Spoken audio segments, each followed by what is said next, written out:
Joining us now from Robert, Louisiana, is BP's Chief Operating Officer, Doug Suttles. Mr. Suttles, good morning. Good morning, Maggie. I know that you've placed the containment cap over the well, but at least from the live video feed, it seems that the oil is still gushing out. So two questions. Was the cap successfully put in place? And how much oil, what percentage do you feel that this will contain? Maggie, we do have the cap successfully in place. That happened last night, and the oil you see escaping right now is actually part of the design. What we have is 4 vent valves on the top of this cap, and we'll be successively closing those vent valves through the course of the day. And what we've started with those open so that we make sure we don't draw water in. And as we begin to bring the system on, we'll be successively closing those until we capture the vast majority of the flow. I can't put a precise number on it, but our goal is to have a minimal amount, but a very, very small amount leaking around the base. Well, we'll try. What is the acceptable amount that you need to contain to consider this a success? Maggie, I'd like to see us capture 90+% of this flow. I think that's possible with this design. Of course, what we have to do is work through the next 24 or 48 hours to optimize that. But that would be the goal. We want to get a lot more flow than we got with the riser insertion tool. We want to stop this oil from spilling to the sea.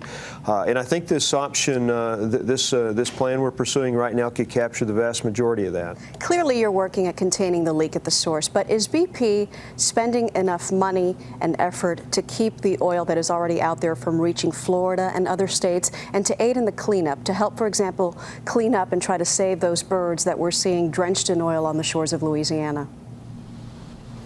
Maggie, we've got every resource deployed there is. I mean, the only thing that's limiting us is what's physically available. It's definitely not money. So on those two fronts, you're specifically working on cleaning up and keeping the oil from spreading? Absolutely. Our goal since the beginning, other than just stop the flow, is fight this thing offshore, and then if it did come to shore, respond very, very quickly. And we've built up a tremendous capability to do that. I mean, just give you an example, on the Florida Panhandle, we have over 1,000 responders standing by should something reach the beach. All right, and I'm sure that I don't need to remind you, Mr. Suttles, that 11 people died in this explosion. We're seeing wildlife die every day, livelihoods being affected, our oceans polluted.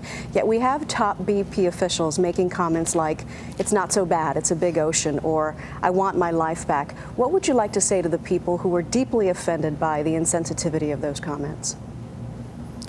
You know, Maggie, this is a horrible event by any dimension, and the closer you are to the region here, when you talk to the people, you can feel that. It's scary.